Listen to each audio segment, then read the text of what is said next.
मिनश्शैतानिर्रजीम बिस्मिल्लाहिर्रहमानिर्रहीम। तो दोस्तों, आज का मेरा मौजू है जादू की तारीफ़। जादू के ऊपर मैं बात करने लगा हूँ कि जादू किसे कहा जाता है, जादू की कुछ अलामात कि इक़साम में बाद में बयान करूँगा वक्त मिला तो। जादू किसे कहा जाता है, जादू के असरात क्या हैं, आपको कैसे पता चलेगा कि आपके ऊपर जादू हुआ है। हर बंदा अपने मामलात के मुताबिक, हर बंदा अपनी गुफ्तगू करता है, हर बंदे की अपनी बताई हुई निशानियां हैं। लेकिन मैं अपनी लाइफ के तजर्बे से, जो मेरे पास केसेस आते हैं, मैं उनके तजर्बे में से कुछ निशानियां आपके सामने पेश करूंगा। दोस्तों, जादू या इल्म, पहले आप इल्म की इक़साम पे मैं क्या जाऊं या क्या मैं सिर्फ और सिर्फ आपको अलामात बयान करता हूं क्योंकि वीडियो ज़रा शॉर्ट रहे। इल्म जब आप पे किया जाता है या जादू जिसे कहा जाता है किया जाता है, उसमें बहुत सारे मामलात हैं। निशानियां आपके सामने मैं पेश करने लगा हूं क्योंकि मेरे जहन पे बहुत सारे बूर होते हैं। मैंने कोई किताब से किसी किस्म की तैयारी या मेरे सामने कोई कापी नहीं पड़ी होती। मैं अपना मौजू अपने हिसाब से करता हूँ, जो जो मुझे समझ आता जाता है। मैं साथ साथ बहुत सारे मौजूआत साइड पे रख के बीच में से कुछ चीज़ें आपके सामने बयान करता हूँ। और मेरा ये बयान करने का ख़ुसूसन मतलब दोस्तों, किसी किस्म का वो मशहूरी पाना या किसी किस्म के मुझ सब्सक्राइबर और ये वो पैसा दौलत, मेरा ये मकसद नहीं है। अल्लाह का दिया बहुत है मेरे पास, जो मेरे रब ने दिया है मेरे लिए बहुत है। कम है ज़्यादा है, उसकी अता पे मैं खुश हूँ, अल्हम्दुलिल्लाह सुम्मा अल्हम्दुलिल्लाह। मेरा ये बातें बयान करने का सिर्फ मकसद इतना होता है कि आज नहीं तो कल इस दुनिया फ़ानी को मैंने भी अलविदा कह जाना है। तो जो मेरे पास इल्म है वो मेरे सीने में यूं ही दफन हो जाए मेरे साथ, इससे बेहतर है मैं आपके साथ बयान करूं। तो दोस्तों, सबसे पहले आपको जादू की इक़साम में से कुछ बातें बता रहा हूं, कुछ अलामात आपको बता रहा हूं। जादू में सर में खिंचाव आना, ये भी जादू की एक अलामत है। सर के बालों का खिंचना, ये भी जादू की अलामत है। और उसके अलावा किसी जगह पे सिर्फ यूं उंगली बराबर दर्द होना, यूं जैसे किसी ने ये उंगली यूं पकड़ी हुई है, ये भी जादू की अलामत में आता है।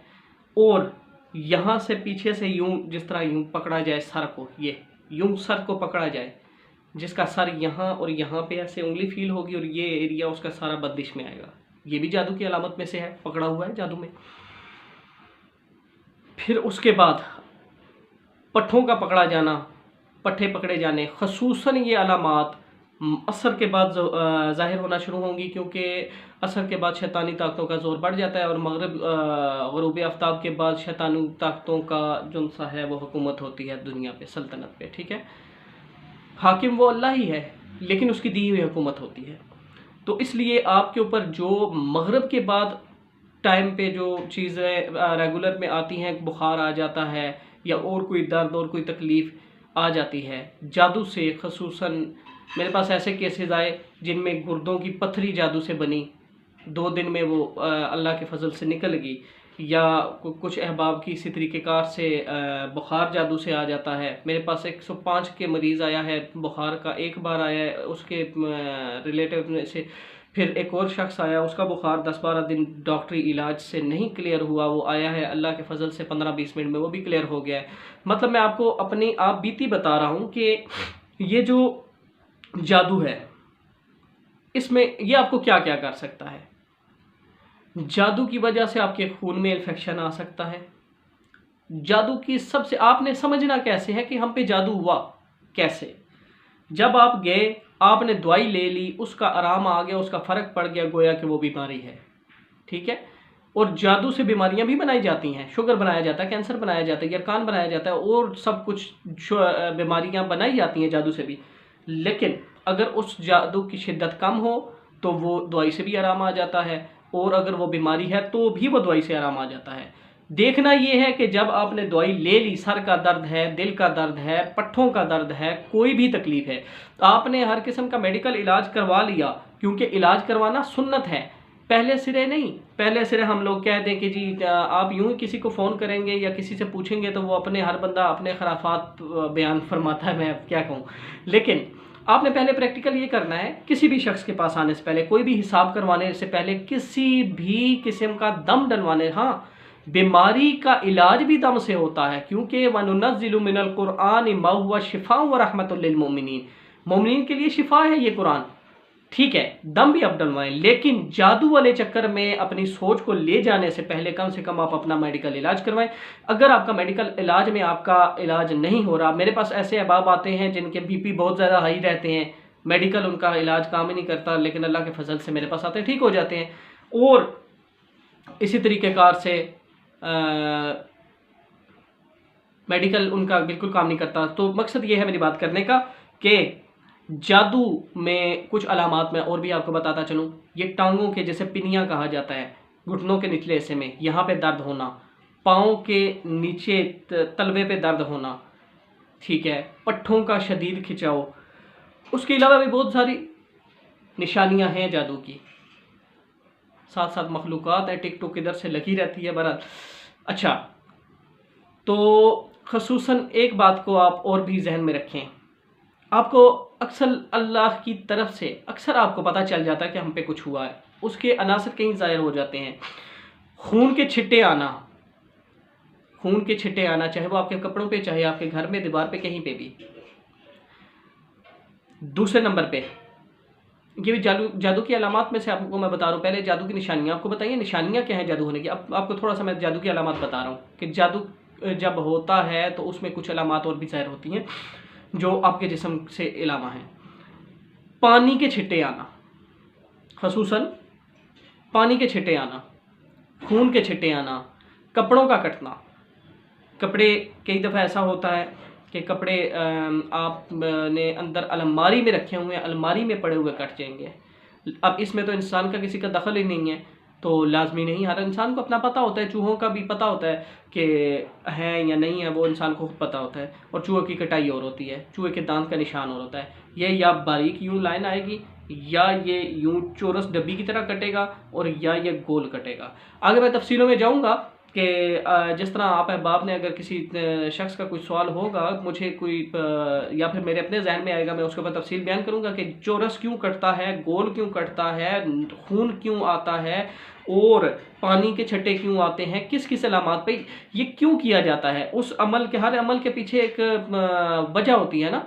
तो मिसाल के तौर पे जिस तरह दामन से कटता है, अब मैं आपको एक मिसाल दे रहा हूँ। दामन से कटता है जो कपड़ा, उसका मतलब है कि उसकी किरदार कशी की जा रही है, उसके किरदार को पामाल करने के लिए ये इल्म किया जा रहा है। उसी तरह जैसे खून के छट्टे आते हैं तो उसका मकसद ये होता है कि इसे खून की बीमारियां लाहक हों, इसे इसका खून जो साइड इफेक्टेड हो जाए, कुछ भी व्हाट्सएवर। तो अच्छा, उसमें एक और बात सुनने की है कि जादू, सबसे पहली और आखिरी बात यहीं पे शायद, कि जादू करने और कराने वाला दोनों दायरा इस्लाम से खारिज हैं। करने और कराने वाला, हम लोग चले जाते हैं अक्सर लोगों के पास, उलमा, अल्लाह माफ़ी दे, उलमाए सो मैं कह सकता हूँ कि कुछ ऐसे लोग हैं, मैं चला जाता हूँ, यार मेरे पास एक दुकान खुली है, वो दुकान जब से खुली है मेरा काम बंद हो गया, वो हजूर ने क्या करना है कि उन्होंने चंद लफ्ज़ लिख के देने और जा ये करो, बस ठीक है, अगले का बेड़ा गर्क हो जाता है। ये भी जादू है। आप अपने लिए दुआ खैर करवा सकते हैं, आप किसी का, आपके साथ कोई ताल्लुक नहीं है, वो आया आपका, बल्लाहु खैरुर राज़िकीन, अल्लाह रिज़्क देने वाला है। बंदा कौन होता है किसी का रिज़्क बंद करने वाला। आप अपना देख सकते हैं कि हाँ मेरे ऊपर किसी ने बंदिश तो नहीं की रिज़्क की या कुछ। आप ये सोच जब लेके जाएंगे कि फ़लाँ बंदा मेरे पे टारगेट है, तो इसका मतलब है जिस आमिल के पास आप जा रहे हैं, जब वो शख्स भी करेगा आपके पते में नहीं होगा। मिसाल के तौर पे एक बहू आती है मेरे पास, वो कहती है जी मेरी सास बहुत जालिम है, मेरी सास मुझे मेरे मायके भी नहीं जाने देती, ये वो जो भी व्हाट्सएवर। तो मैंने चंद अल्फाज उसे लिख के दे देने, आज जा बीबी तेरी सास आज के बाद बोलेगी नहीं तेरे सामने।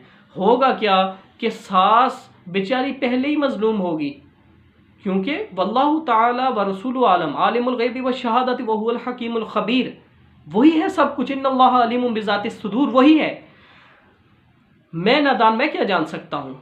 कुछ वो अता कर दे अपने गैब में से हिस्सा, तो वो उसकी कर्म नवाजी, वो उसकी मेहरबानी। मेरा ज़ाती तो मेरे पास कुछ नहीं है ना।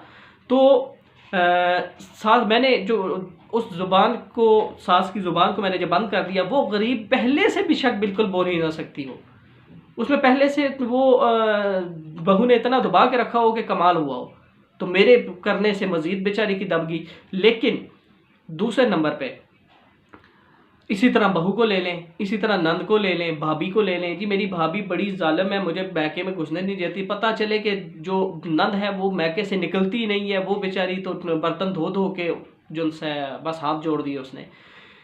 तो ऐसी चीज़ों से खुसूसन हम जब किसी इंसान के पास जाते हैं,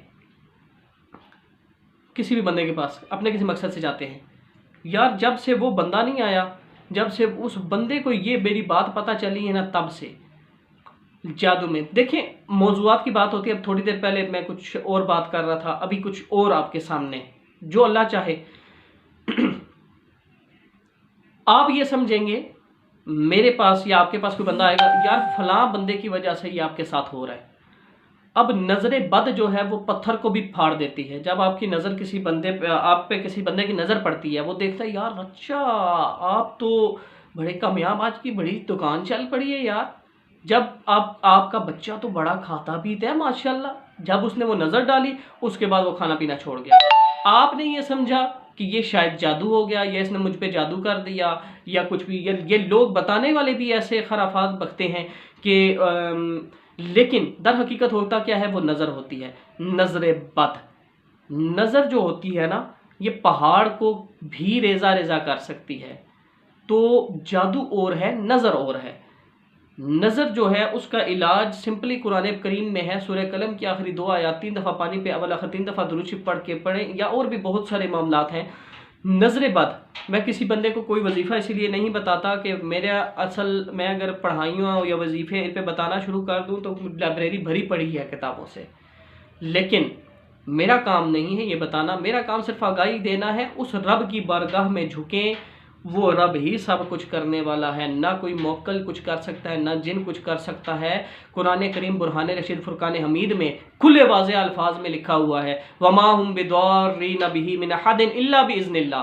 अल्लाह की मर्जी के बगैर किसी जादू टूने में, किसी अमल में हिम्मत ही नहीं है कि वो तुम्हें ज़रर पहुंचा सके। तो गोया कि अल्लाह की मर्जी से हुआ जो हुआ। तो जब अल्लाह की मर्जी से हो गया तो हमें क्या ज़रूरत पड़ी हम गैरुल्लाह के पास। हाँ, अगर हमने अपना दामन अल्लाह रब्बुल इज़्ज़त की दहलीज पे बिछाया होता, हमने अल्लाह के आगे, अल्लाह के हजूर सजदा किया होता, हमने अल्लाह को माना होता, अल्लाह से मांगा होता, अल्लाह की मानी होती, तो अल्लाह हमसे नाराज़ ना होता। जैसे किसी स्कूल में कोई बच्चा पढ़ता है या मदरसे में, स्कूल की मिसाल ले लेते हैं, स्कूल में बच्चा पढ़ता है, तो जब वो बच्चा, उसका यूनिफॉर्म या उसकी टाई या कोई भी चीज़, उसके शूज़ पॉलिश नहीं होते, या कोई उसका बैज क्लियर नहीं होता, टोपी क्लियर नहीं होती, व्हाट्सएवर उसकी बुक्स क्लियर नहीं होती, या बैग फटा होता है, कुछ भी यूनिफॉर्म गंदा होता है, तो टीचर क्या करती है, टीचर उसे सज़ा देती है। ठीक उसी तरह जब अल्लाह के कवानीन में हम मुसलमान हैं, अल्लाह के जो अपने बंदे होते हैं, अल्लाह के अपने उन बंदों को थोड़ा सा खींचता है, जालिमों की रस्सी को वो ढीला छोड़ देता है कि जाओ तुम तो जहन्नम का ईंधन बनना ही हो, तो अपने आप पे मोहर लगवा लो, ख़त्म अल्लाहु अला कुलूबिहिम व अला समइहिम व अला अबसारिहिम, तुमने सुधरना नहीं है। उधर से मोहर आ जाती है। कुछ लोगों पे ऐसा होता है कि उनको वो ज़रा सी सॉरी, कुछ लोगों पे ऐसा होता है कि वो ज़रा बराबर गलती करते हैं, साथ ही पकड़े जाते हैं। उस पे देखा जाए कि मिसाल, उस पे मैं आपको कोई मिसाल क्या दूं आपको, कि उस पे जब देखा जाता है कि उसके जो छोटी सी गलती है उस पर वो पकड़ा गया, उसकी वजह क्या थी। मिसाल के तौर पे एक क्लास का मॉनिटर होता है, अच्छा बच्चा होता है, उसका रिकॉर्ड बहुत अच्छा होता है, तो उसमें ज़रा बराबर गलती आती है तो टीचर कहती है भाई तुम आओ ना, तुमसे मुझे ये तवक्को नहीं थी, तुमसे मुझे ये उम्मीद नहीं थी। इसी तरह अल्लाह भी उन लोगों को जो गलती करते हैं उन्हें दस्ती पकड़ लेता है। उसका मतलब है कि अल्लाह उन्हें अपनी याद में रखे हुए है, अल्लाह उन्हें अपने बंदों में रखे हुए है। अल्लाह ये चाहता है मेरे बंदे गलती ना कर, वापस लौट मेरे दर पे आ मुझसे मांग औलाद, आ मुझसे हिदायत मांग, आ मुझसे सब कुछ मांग, मैं दूं तुम्हें। लेकिन खसूस आज की हमारी जो माशरे की एक अलमिया बन चुका है कि ना नमाज ना रोज़ा, नमाज मुसलमान और काफिर में फ़र्क नमाज करती है। क़यामत में पहला जो सवाल होगा वो नमाज का होगा। इसी तरीके कार से नमाज और दीगर चीज़ें, हम अपनी ज़िंदगी में हुकूकुल इबाद में कितना फ़र्क छोड़ देते हैं, कितने मसाइल हमारे रहते हैं, लेकिन ख़ुसूसन इतनी बात को याद रखें कि जो शख्स अल्लाह की तरफ से पकड़ में है, जादू टूना किसी चीज़ में कोई हिम्मत नहीं। जिन्नात कुल आऊज़ु बिरब्बिल फलक मिन शर्रि मा खलक। खालिक व मालिक वो है, खालिक वो है, तो मखलूक उसकी खालिक की मर्जी के बगैर चल सकती है। वो तो कहता है मेरी मर्जी के बगैर पत्ता भी नहीं हिल सकता। तो लिहाजा बिल्कुल टेंशन लेने की ज़रूरत नहीं है। अल्लाह को राज़ी करें, सिर्फ और सिर्फ अल्लाह को राज़ी करें। इलाज भी करवाएं, वो चीज़ें एक अलग हैं, वो अलग मैटर है, लेकिन अल्लाह को राज़ी करें। जब आप अल्लाह को राज़ी करेंगे, अल्लाह आपसे खुद ब खुद ये सारी चीज़ें उठा लेगा। तो अल्लाह अपने बंदों को आजमाता, एक और बात भी देखें, बात जहन में आ गई, आजमाता है। कुछ लोग बहुत अच्छे होते हैं, तो वो सोचते हैं मैंने तो कभी किसी का बुरा नहीं चाहा, मेरे साथ ही क्यों हुआ। तो रिवायात में आया है कि पूछने वाले ने पूछा कि सरकार हमें कैसे पता चलेगा कि ये जो हम पे मुसीबत आई है, जो हम पे बीमारी आई है, जो हम पे जादू है, कुछ भी व्हाट्सएवर हमारे साथ जो ये चल रहा है, जो नेगेटिविटी हमारे अंदर पाई जा रही है, हमें ख़ुसूसन उन्होंने तो बीमारी का लफ्ज़ नाम लिया ना, मैं आगे थोड़ी सी तफसील इसमें बयान कर रहा हूँ कि हमारे में जो भी मसला आ रहा है, जो साइड इफ़ेक्ट हमारे में आ रहा है, ये क्यों है। हमें कैसे पता चलेगा कि ये अल्लाह की तरफ से अजाब है या अल्लाह की तरफ से ये इम्तिहान है। सरकार फरमाते हैं कि अगर वो मुसीबत, वो बीमारी आने के बाद तुम अल्लाह की तरफ चले जाओ, अल्लाह की तरफ मजीद हो जाओ, तो मान लो कि ये अल्लाह की तरफ से इम्तिहान था। वो अल्लाह तुम्हें ये इम्तिहान में आजमा कर तुम अल्लाह के इम्तिहान में और करीब, क्योंकि इम्तिहान जब होता है ना तो उसमें नंबर लिए जाते हैं, जब नंबर लिए जाते हैं तो पास हुआ जाता है, जब पास हुआ जाता है तो क्लास आगे बढ़ता है इंसान। तो जब इम्तिहान तुम पे आता है तो तुम अल्लाह की तरफ जब चले जाते हो तो इसका मतलब ये है कि वो तुम पे इम्तिहान है। तो जब कोई तकलीफ, बीमारी, व्हाट्सएवर जो भी आता है तो तुम अल्लाह से गाफिल, मजीद गाफिल हो जाते हो, तकलीफ़ें तुम्हें मजीद अल्लाह से गाफिल कर देती हैं। इसका मतलब ये है कि ये अल्लाह की तरफ से तुम्हारे आमाल की पुरसिश, आमाल का सज़ा है। ये तुम्हारे आमाल की, ये तुम्हारे मा साबक मिन मुसीबत इल्ला मिन बादी का सबत ईमान हुआ, ये तुम पे जो आई है ये तुम्हारे हाथों की कमाई हुई है। तो दोस्तों, ख़ुसूसन बातें बहुत सारी होती हैं बताना। जादू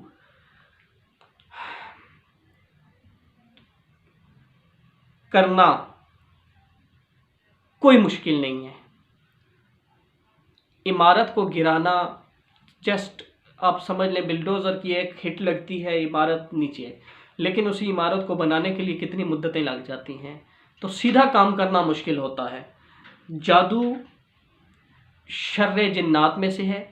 जादू की एक और मैं आपको चने आखिर में एक तोहफ़ा भी देता चलूँ कि नबी पाक सल्लल्लाहु अलैहि वसल्लम ने फरमाया, जब तहज्जुद का वक्त होता है, कुर्बे आज़ान, जब तुम नहीं जागते तो जिन्नात आती है, तुम्हारे सर के बाल पे एक गिरा लगाती है। तखय्युल की बात हो रही है। नबी पाक सल्लल्लाहु अलैहि वसल्लम फरमान, तुम नहीं जागते, आज़ान हो जाती है, हत्ता कि आज़ान हो जाती है, तुम नहीं जागते, जिन्नात दूसरी गिरा लगा देती है। हत्ता कि जब नमाज का टाइम गुजर रहा होता है, नमाज का टाइम गुजर जाता है, तुम नहीं जागते, फजर की नमाज, तो तीसरी गिरा वो जिन्नात जब लगा देती है तो तुम मुकम्मल उसके शिकंजे में आ जाते हो। तो अब किसी का किया, किसी ने अमल करवाया, वो तो बात ही अलग है। हमारे अपने हाथों की कमाई, वो भी थोड़ा सा मैंने आपको समझा दिया। एक तीसरी मखलूक है जो खुद आलम है। जिस तरह ये जिन्नात सरकार की हदीस से साबित है, इसी तरह बहुत सारे मेरे साथ भी मुकालमात होते रहते हैं। जब अहबाब आते हैं, लोग आते हैं, तो पता चलता है बीच में ऐसी ऐसी जिन्नात हैं जो खुद जादूगर हैं, जो खुद आमिल हैं। उनके पीछे बैग पे किसी को पढ़ने की, किसी को कुछ करने की ज़रूरत ही नहीं है। तो आप एक दफ़ा नादेली या एक दफ़ा आयतल कुर्सी या एक दफ़ा फलक नास कुछ भी आप एक दफ़ा पढ़ें, वो मुसलमान है अगर या वो आलिम है, तो आप एक दफ़ा पढ़ेंगे, इतनी देर में वो 1000 दफ़ा पढ़ जाएगी, लाख दफ़ा पढ़ जाएगी। आप क्या करेंगे वहाँ पे? तो ये बड़ी हिकमत की बातें होती हैं। तो किसी साहिब इल्म के पास जाके किसी साहिब इल्म से इलाज करवाएं। आजकल के हालात बिल्कुल किसी हिसाब में नहीं हैं, क्योंकि आजकल के जो मामलात हैं हमें कुछ पता नहीं चल रहा कि आलिम कौन है और जाहिल कौन है। अक्सर जाहिल आलिमों का भेष बनाकर बैठे हुए हैं, और जो साहिब इल्म हैं उनके पास वक्त ही नहीं है इन बातों के लिए, क्योंकि उनके पास, अब मैं खुद अल्लाह माफ़ी दे, मैं अपने आप को आलिम नहीं कह रहा, मैं तो उलमा के कदमों की खाक हूँ। तो मेरे पास खुद वीडियो बनाने का टाइम नहीं होता। ये रमज़ान शरीफ में मंजिल चलती है, मंजिल बहुत होती है मेरी, एक कुरान पाक डेली का होता है या 15-20 सपारे मिनिमम, तो काफ़ी इतनी मंजिल चलती है। उस मंजिल में मैं फिर थोड़ा सा वक्त देखता हूँ, उस वक्त में मैं फिर कुछ वीडियोस बना देता हूँ। मेरा असल मकसद ये है कि आगाही देना, मेरा कोई मकसद नहीं है कोई दौलत पैसा शोहरत ये वो। मैं अगर मशहूर होना चाहूँ, तशहीर चाहूँ अपनी, तो हमारे इस अवाम में इतने मसाइल हैं कि मैं अपने आस्थाने पे अगर बैठना शुरू कर दूँ तो लाइनें लग जाएं। लेकिन मुख्तसर मगर जामे और तर इलाज किया